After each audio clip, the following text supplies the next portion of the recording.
As always, the Music Tyrant welcomes you to his lair, the lair of unadulterated, supreme musical truth upon which the soul feasteth and grows in its wisdom, understanding, and appreciation of all things music. Forget what you think you know, or prepare to have it confirmed, and as always, proceed with caution.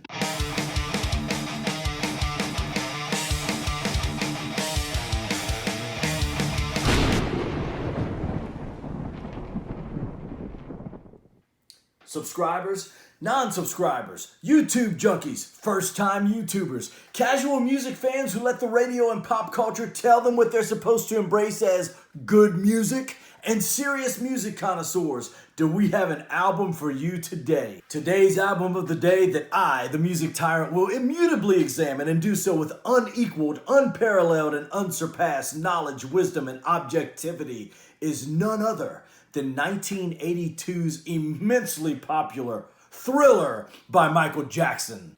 Now, before we get right into it, let's consider some jaw-dropping, eye-bulging statistics that are associated with Thriller. The 42 minutes and 19 seconds that is the Thriller album are made up of 9 songs, 7 of which reached the top 10 on the Billboard Top 100 chart.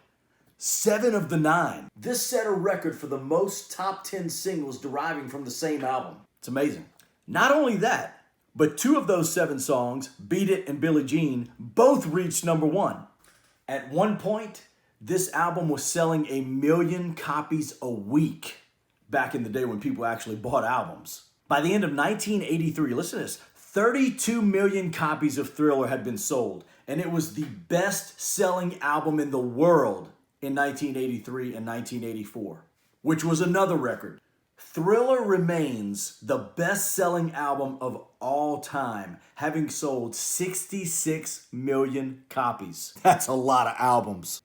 Now, before we get into what all these gaudy statistics say and don't say, let's dig into the actual music on this album a little bit. Although this is mostly a synth-driven pop album, there are some hints of jazz and R&B on it as well. Again, despite the fact that this is a synth-driven pop album, there is some musical diversity upon which to tantalize your musical taste buds.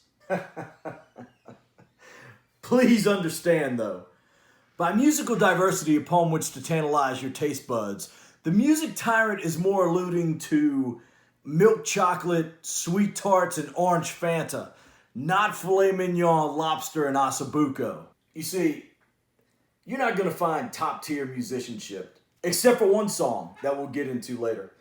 You're not going to find any innovative songwriting or layered, nuanced songs with any depth, but there are good hooks, good bass lines, a little brass, and overall, they're good songs. So, what is it about Thriller? How was it able to amass such gaudy stats on its way to setting records in the music industry without top-tier musicianship? Is it that Michael Jackson is just that good? Well, not really.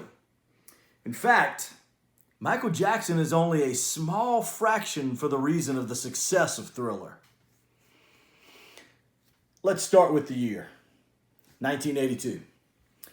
MTV, which actually used to play music videos, is the latest and greatest thing on cable TV. Look, you get a visually appealing video in regular rotation on MTV, and your song doesn't have to be good to produce album sales. Off the top of your head, can you think of any music video from 1982 that was more visually appealing than Michael Jackson videos, specifically Thriller? Videos were the primary source of driving record sales in the 80s, especially in the early to mid 80s. And Michael Jackson, he had arguably the most visually appealing videos on MTV. In fact, at the MTV Video Music Awards, the video for the song Thriller won the Viewer's Choice Award, Best Overall Performance, and Best Choreography. It was also nominated for Best Concept Video, Best Male Video, and Video of the Year. However, Thriller was not the biggest song on this album, which leads us to what the Music Tyrant declared earlier. There is one song that features a snippet of top-tier musicianship on Thriller. And that song was the biggest song on what came to be the biggest selling album of all time. And,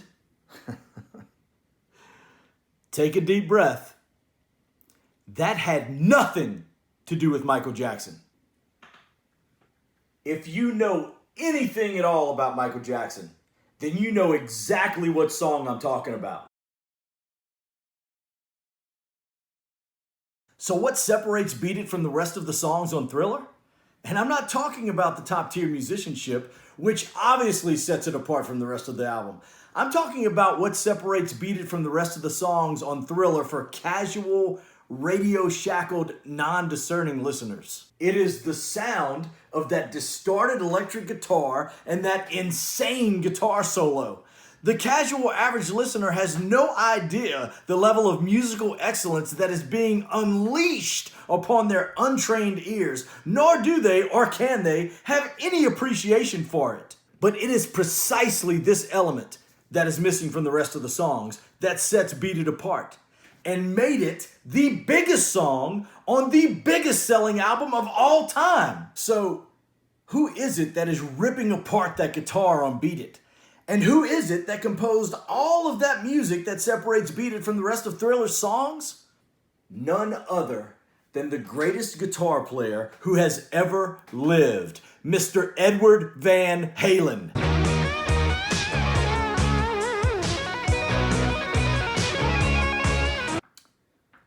Will you find him listed in the album credits? Negative. Has he been paid 1 cent in song royalties for Beat It? Negative.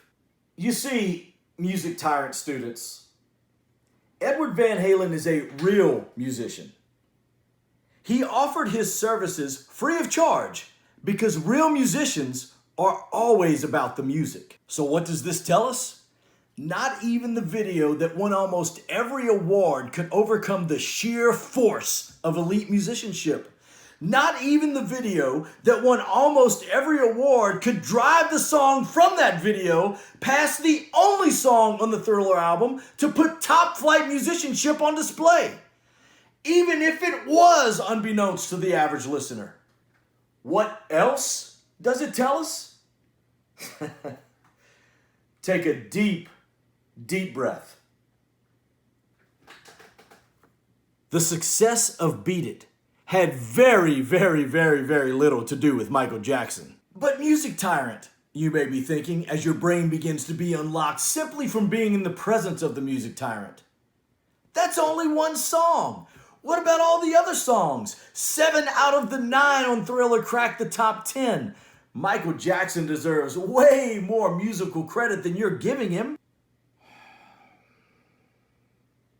Michael Jackson wrote just 4 songs on the entire Thriller album, and none of the music on the biggest song on the album, Beat It. In fact, Michael Jackson wrote a very small fraction of the music on the Thriller album.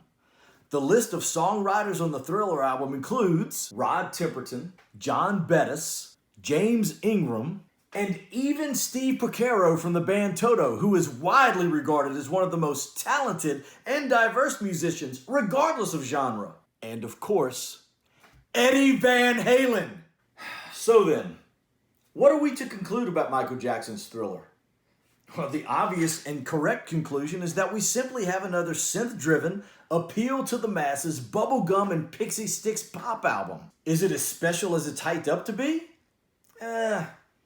In terms of its chart and monetary success, sure. But certainly not in terms of musical accomplishment, creativity, or innovation. Absolutely not. And what are we to conclude about Michael Jackson?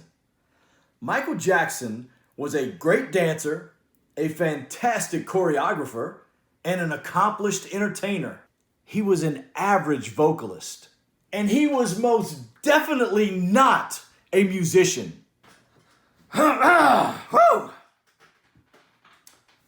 And there you have it, our album of the day, Thriller by Michael Jackson. The Music Tyrant has spoken.